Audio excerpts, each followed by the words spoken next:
Leo kwenye Q&A ya Kutikavu kikaoni kwetu tunaye sales manager wa kampuni kubwa ya uagizaji magari inayofahamika kama Africas Company Limited, anafahamika kama Suma, na leo tumemtembelea makao makuu yao hapa Dodoma HQ, anapaita panapopatikana Mabibo sokoni. Kasema Jecha, mafuta yalivyopanda bei lazima niondoke na lita 10 za mafuta. Stay tuned.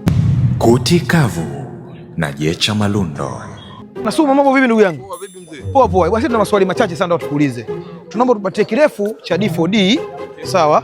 Ina kazi gani kwenye gari na inapatikana kwenye gari gani? Maana wewe ndugu yangu ni mkongwe na kitambo tumefanya biashara. Okay, D4D ni engine ambayo inapatikana kwenye gari za diesel, especially kama Toyota Hilux, Toyota Prado na nyingine nyingi.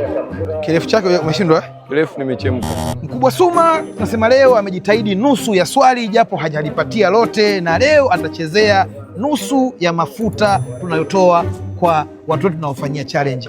D4D ni nini? D4D ni direct injection 4-stroke common rail diesel. Hii ni teknolojia ambayo inapatikana kwenye magari ya Toyota peke yake yanayotumia injini ya diesel, ambapo haya magari yanatumia mfumo wa common rail direct injection, yani CRDI, kwa ajili ya kuwa na ufanisi mzuri wa ulaji wa mafuta, na inapatikana kwenye Toyota Hilux, Land Cruiser Prado, Toyota Fortuner, Land Cruiser V8.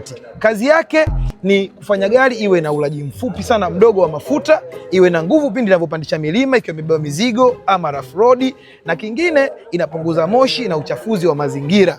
Kwa hiyo mwanangu Suma, tunasema leo unachezea shuka mbili for the first time za Kimasai. Hamna shida. Tukutane next time. Au sio mwanangu? Big up. Pamoja sana. Sana bwana.